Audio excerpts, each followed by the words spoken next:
अब जब तक द्रौपदी ने अपने कुल का, पति और गुरुओं का, वो वहां बैठे तो नकली पंचायतियों का सहारा तक क्या भगवान ने मदद नहीं की। जब उसने देख लिया कि अब कोई नहीं तेरा, जब आत्मा का परमात्मा ही है, आज भी है और फिर भी पहले भी वही था, या भूल लग रही थी हमारे। जब हम अपने पिता को याद करते हैं, अब उसमें कौन याद किया? उसने कृष्ण याद करा था। ने कहा था, हे भगवान, हे परमात्मा, आप कहीं हो तो आज मेरी इज्जत रखियो। अब कहते हैं, देते को हर देत है जहां तहां से आन, अण देवा मांगत फिरो फिर साहिब सुने ना कान। जिन्होंने पूर्व जन्म में धन दान कर रखा है, आपत्ति को धर्म कर रखा है, आपत्ति आओगी परमात्मा उसकी तुरंत मदद करेगा।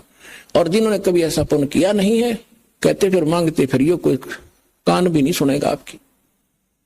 अब यहाँ क्या होता है, परमात्मा ने अपनी बेटी प्यारी आत्मा, क्योंकि 2 जन मेरी शरण है ताका हूं मैं दास, ये भी विधान है उसका।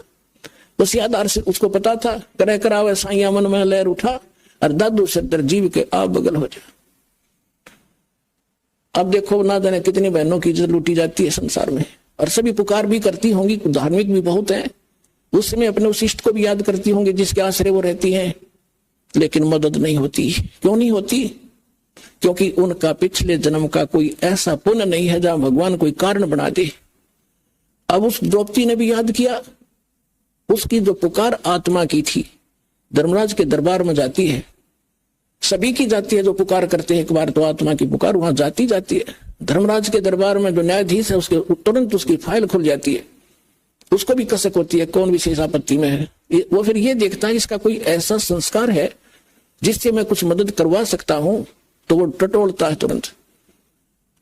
तो जिसका नहीं मिलता वो विवश हो जाता है, मैं क्या करूं, या तो वर्कडन मिलता है।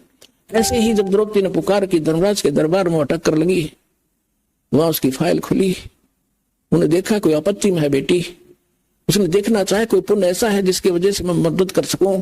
वो सारी रील चल रही थी कि एक महापुरुष को इसने दान किया, साड़ी पाड़ के नी इच्छा से दान किया। कहते बिन इच्छा जो देत है सो दान कहावे, और फल चावे नहीं तास का, फिर अमरा पर भी जावे। जैसे आप कोई आपत्ति निवारण के लिए पाठ कराते हो, ज्योति देते हो, वो भी अच्छा है, लेकिन नी इच्छा भी करो, उसमें फिर दोनों फल मिलेंगे। अब वहां से वो रिफ्लेक्ट हुई उसकी पुकार, और वहां से वो उसका संस्कार लेकर कहां आया, तो जिसने वो गुरु बना रही थी श्री कृष्ण जी को, श्री कृष्ण जी के अंदर आकर उसने टक्कर लगाई। अब श्री कृष्ण जी अपनी पत्नी रुक्मिणी के साथ अपने महल में शतरंज खेल रहा था। बता, भगता के काम शतरंज खेलने के आया करें, वो तो पूरा